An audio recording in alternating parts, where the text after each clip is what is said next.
Жұмабаев. Бұл еңбектің ерекшелігі ұлттық педагогикалық ойдың бастауы. Бөлімдерге бөлінген жалпы педагогика, дидактика, педагогика тарихы, мектепті басқару және методика деп осындай бөлімдерді қарастырады. Бұл жерде айтып өтетіндей, тәрбие теориясын бөлімдерге бөлінген: дене тәрбиесі, ақыл тәрбиесі, сұлулық тәрбиесі, құқық тәрбиесі бойынша осы кітаптар қарастырылған. Жалпы Мағжан Жұмабаевтың педагогика еңбегінде көптеген мәселелер қарастырылған. Яғни бұл жерде тәрбие мәселесімен қатар адамның жан көріністері, ішкі сезімдері қарастырылған.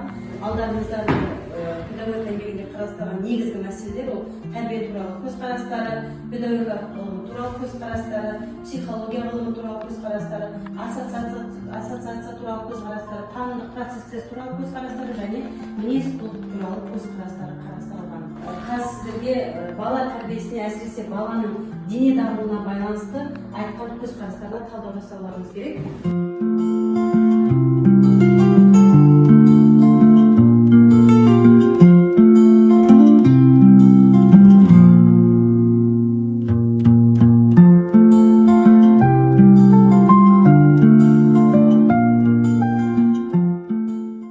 Мағжан Жұмабаев, яғни дене дамуында мұнда басты талаптарды баланың туғанынан бастап қарастырылған.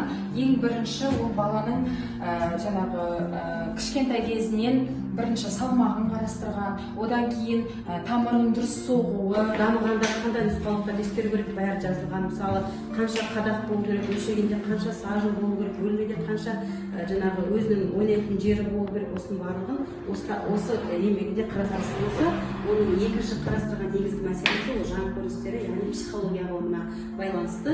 Жалпы Мағжан Жұмабаев жан көріністерін үшке бөлген: ақыл көріністері, ішкі сезім көріністері және қайрат көріністері деп. Енді бұл кітапта әрқайсысы жеке-жеке қарастырылған. Қазір өзара топтарыңызбен талдап, қайсына қай көріністер жатады, соны ажыратып алсақ. Көріністері, яғни бұл ойлау, ой арқылы жүзеге асады. Бұл бізде әсерлену, суреттеу, іскерлік, ес, қиял, ойлау түрлері осы ақыл көріністеріне жатады. Жақсы, біз біреуді, шыңдегі сөзі, рефлекс, ести және ішкі сезімді ұмтылуды біз қайрат рефлекстерін жатқызамыз. Мағжан Жұмабаевтың педагогика оқулығында жан көріністерін келесідей іріктеген екен. Яғни адамның ішінде болып жатқан сезімдерді сыртқы дүниемен қарым-қатынас жасағанда білдіреміз. Яғни ол қуану, аффект, жылау, ұялу, достық қарым-қатынас жасау, сонымен бірге басқа біреуді аяу, яғни қобалжу, қорқу сияқты, ашулану, яғни адамның ішінде болатын сезімдерді бұл кісі жеке-жеке жүйелеп көрсеткен екен.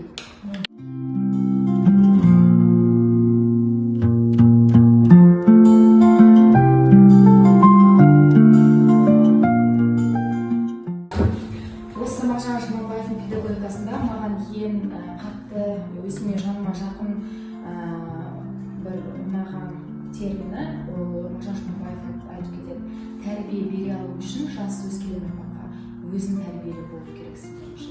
Сол кезде ғана бұл процесс жақсы үйлесімді